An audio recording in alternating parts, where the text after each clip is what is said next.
Huwag mong agawin ang nicho namin. Uy, pati nicho, nag-aagaw. Inaagaw pati nicho? Ay siguro ito yung mga nagninegosyo dyan sa Centenario. Di ba? Ito yung mga nagninegosyo sa Centenario na pagka November 1, bago mag-November 1, ito yung mga nagpipintura ng mga nicho-nicho na kontrata. Panoorin po natin ang ating episode ngayong gabi. Narito. Sino ang inirereklamo mo, Ate Marie? Nirereklamo ko po yung George na yan at sinusulot po niya ako sa pag-aano ng mga kliyente. Kliyente saan? Sa Sementeryo? po. Opo. Bakit anong ginagawa niyo at may mga kliyente, patay yung mga kliyente niyo? Hindi po, mama. ano ba? Kinakausap po namin sila dahil Yung mga para patay? alagaan ho namin yung kanilang patay. Yung mga buhay na kamag-anak. Opo, yung mga buhay na Okay, kamag-anak. pakiklaro lang ha, kasi baka may nakikita kayong hindi namin nakikita rito. Okay, Ate Marie, so ang sinasabi mo, ito pangalan niya? George po. George. Etong si George ay sinusulot yung mga Kliyente ko po. kliyente mong buhay Opo. sa mga kamag-anak nilang patay. Opo. So kayo ang naglilinis ng Opo. puntod. Kami po nag-aalaga. Ito, sa isang taon, ilang beses kayong, anong usapan? Ilang beses nyo dapat nililinis? Tuwing birthday, tuwing kamatayan, 40 days. May ganun talaga, Isang no? taon, at saka tuwing November 1. Walang mansari. At Walang tuwing November 1. mansari. Wala. Okay, yung mga bulaklak ba na iniiwan na kinukuha nyo ba yun? Ay, yan pa ang isa. Yan pa ang Nako. isa. Buti naman Ayoko. binigyan kita ng idea. Opo. Ayoko sanang sabihin. Ayoko sanang sabihin. Ay, hindi yung George sabihin na yan. mo, Ate Marie! Sasabihin ko talaga yung George Sabihin na yan. mo. Kinukuha niya yan, yung mga ani na bulaklak. Ay, bawal yun! Bawal yun. Buwan naman. Tapos sa kanya ilalagay sa timba, sa kanya ibebenta kinabukasan. Ano naman yan talaga Ay. naman, Sabi mo, nanunulot si George. Anong mga panunulot at paano? Ang panunulot po niya, Ano sinusunod? 800 ang ang singil ko. Siya, Siya binabaan niya.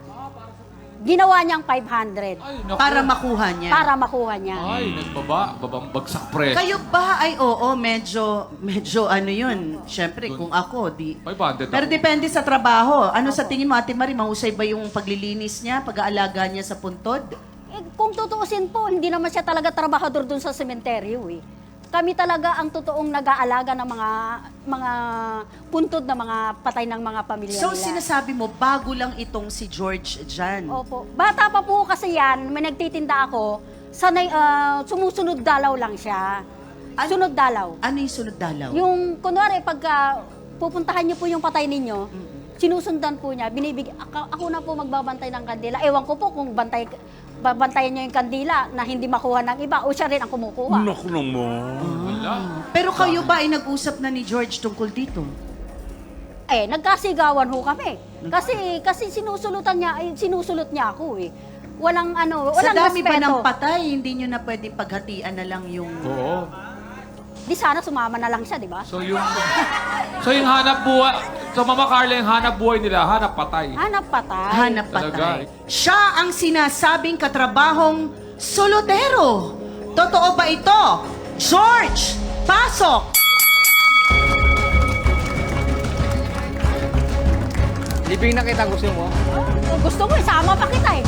Swapang ka eh. Ay, malaki palang tao, mama, ito si George. Diretsahang tanong.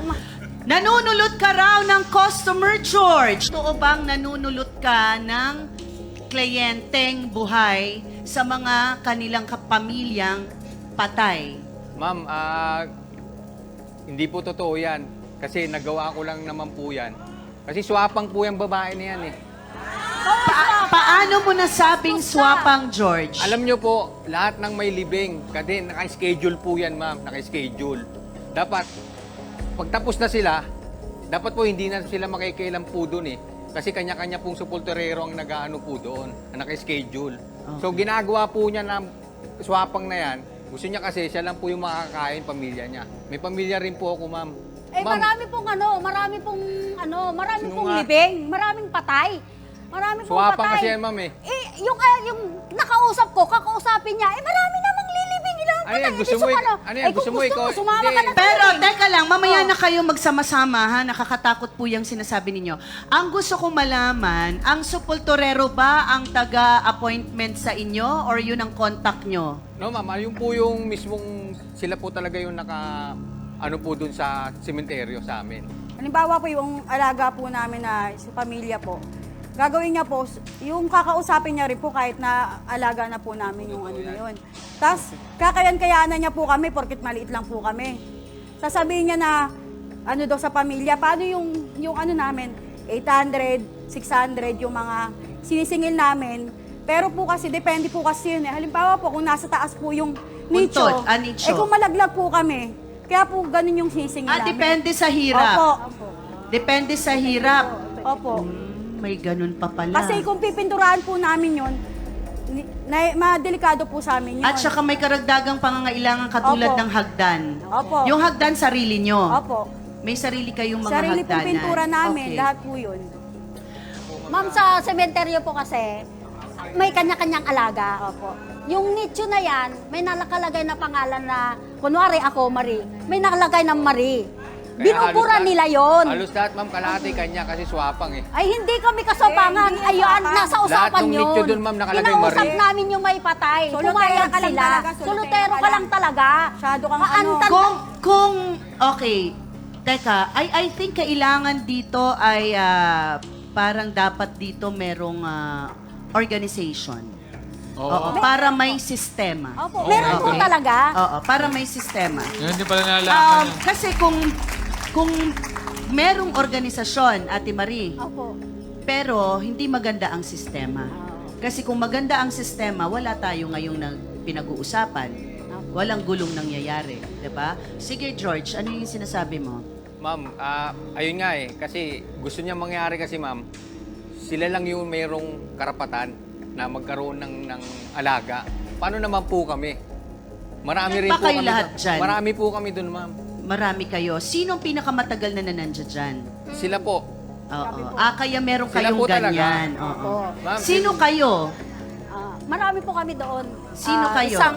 Basta ang lahat po yung mga nakatira doon at saka nagtatrabaho doon, may kanya-kanya pong alaga. May Hindi kayo. na napag-usapan natin yung greed, pagiging ganid sa pera. Kayo nagtatrabaho sa sementeryo, sana araw-araw naaalala nyo, isang araw makakasama ako ditong hihiga. Mamamatay ako, ililibing dito na hindi ko madadala ang perang kinita ko.